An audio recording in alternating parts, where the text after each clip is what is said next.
The Prime Minister has said that her hands are tied as it pertains to the salary increases. And while they are legally tied, I want to help the Prime Minister get creative. For those of you that did not watch the press conference, I mean, she spoke very well. She was strong. She was creative in the way that she handled the reporters. I really appreciated the manner in which she handled the press conference. And I said that already. Kudos to her. But there are details. And maybe that's why she came out and was so smooth, right? Because the devil's in the details. She would have spoken about dipping into the Heritage and Stabilization Fund, which is, of course, very worrisome that within the first week, the Prime Minister is talking about drawing down on the overdraft, borrowing $1 billion and dipping into the Heritage and Stabilization Fund. That feels like deja vu because, of course, we would have seen the Keith Rowley administration dip into the Heritage and Stabilization Fund within a few months of taking office. And, you know, Keith Rowley spent his first term, in fact, he tried to do it in the second term, blaming the PP government for the poor state of the Treasury. But that's not what I'm here to talk about today. I want to actually talk about solutions. I took some time to work out, and I don't want to call it the cabinet, because, of course, persons that like to lie with I'm going to quote Barry Pederath. He says all the time, the PNM is playing smart with foolishness. So I don't want to use the term cabinet, because the entire administration would be made up of non-cabinet members. So when you see minister in the Ministry of Housing, he's technically not a cabinet member. He's technically not a member of the cabinet. When you see parliamentary secretary, they'll say, well, that's technically not part of the cabinet. So I don't want to say, well, you know, this is the largest cabinet, because, of course, somebody's going to try to be smart with foolishness and say it's not, because, you know, because instead of having 3 ministers, you just have one minister of housing and then 2 in the Ministry of Housing. But anyways, I took the time to list out, you know, what would have been the salary of a minister, a cabinet minister, a non-cabinet minister, a parliamentary secretary, and all of that. What would have been their salary had Keith Rowley not accepted the Salary Reviews Commission? And for those of you that don't remember, the opposition leader was very, very, very against accepting the salary, the increased salaries. She said had she been prime minister, had her government, had it been a UNC government, they would not have accepted the reviews. And so I understand legally the acceptance of the salary hikes did not pass through parliament and whatnot. And so there's nothing legally she can do to roll back. Having said so, the increase, just the increase, so this is not actually the whole cost of the government, right, of the administration. And bear in mind, she still has senators to announce. She has not announced the Speaker of the House, the Deputy Speaker, the Senate, the head of the Senate. That's not the right name, but can't remember it right now. So this is just based on, remember, they put out something, and well, then they added a Minister of Trade and a third minister in the Ministry of Housing, right? Just based on those persons that we know already, the government can save us $4.2 million per annum. $4.2 million per annum if they did not accept the salary increase.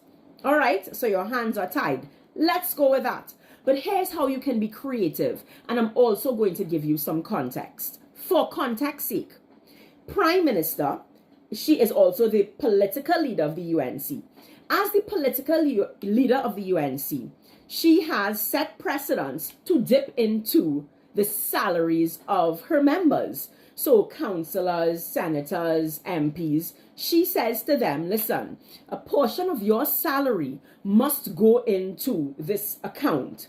I'm told it's for a building fund. If ever the UNC will get their own headquarters, that's what the money is supposed to be going into, whether it's maintenance, whatever. However, she spends this money, because guess what? People have asked, can we see an account for that money? But that's another story, how she manages her internal affairs at UNC. People will say, it's UNC business. But as the political leader, Kamla Persad-Bissessar has a history of mandating her parliamentarians to pay money.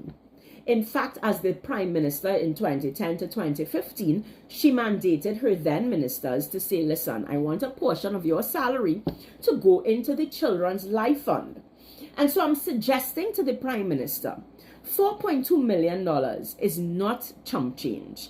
At a time when you are saying the Treasury is beyond empty, at a time when you are saying that there is just nothing left, at a time when you are saying you're going to find the money, I'm helping you find $4.2 million right here.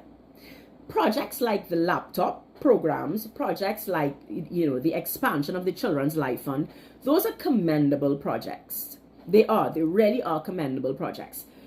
But what I'm suggesting is that $4.2 million, have your parliamentarians, have your administration pay for it. Because the country needs every penny that it can get. You are saying it. And that is one creative way that we can put some money back into the coffers. $4.2 million. Barry Padarath is saying that the Prime Minister's residence is going to cost $5 million to repair. The Whitehall Prime Minister's residence, and whether we like it or not, I know we're going to have to spend some money on your private residence, because you've said that you're going to work in several places. You working in several places means that contractors are going to have to get paid, but that's another issue. I'm going to do another video in this same close because it's coming right after to talk about that contractors issue. But the point is, there are 5, you are saying, your minister in the office of the Prime Minister, Barry Padarath, is saying that it's going to cost $5 million to repair the Prime Minister's residence. I'm suggesting, let your MPs, let your administration pay for that. This is where you get to keep your promise. This is where you get to put your money where your mouth is. You guys were absolutely adamant that it was not the right time to have salary increases. This is where you can show that you truly meant it. If you truly meant that it was not the right time, then even for the first year, while you work on bringing revenue on, for the first year at least, your administration can save the country $4.2 million. Yes, legally you have to accept it, but as it comes into your account, you can have a standing order to take it right back out and have that fund be placed, and you can identify it for the public. As I said, I gave some suggestions. Pay for the maintenance of the Prime Minister's residence, pay for your extra security, pay for all the different places that you say you're going to work from, pay for the children's laptops that you want to give. There are things that you can do with $4.2 million annually. So I've brought some solutions to you. I hope that you will take it, because we are looking for creativity at a time when the Treasury is beyond empty. And within the first week, you want to dip and borrow $1 billion in addition to dipping and taking something like 2 point something. I don't have the figures offhand, but I think it was about $2.2 billion you wanted to take from the Heritage and Stabilization Fund, because you're saying that we have a $4.2 billion deficit, cash deficit, that you just need to pay bills with. Clearly, the country is in dire straits. We are in a really bad position, and the Treasury can use the $4.2 million increase that you yourself said was poorly timed. Over to you, Madam Prime Minister.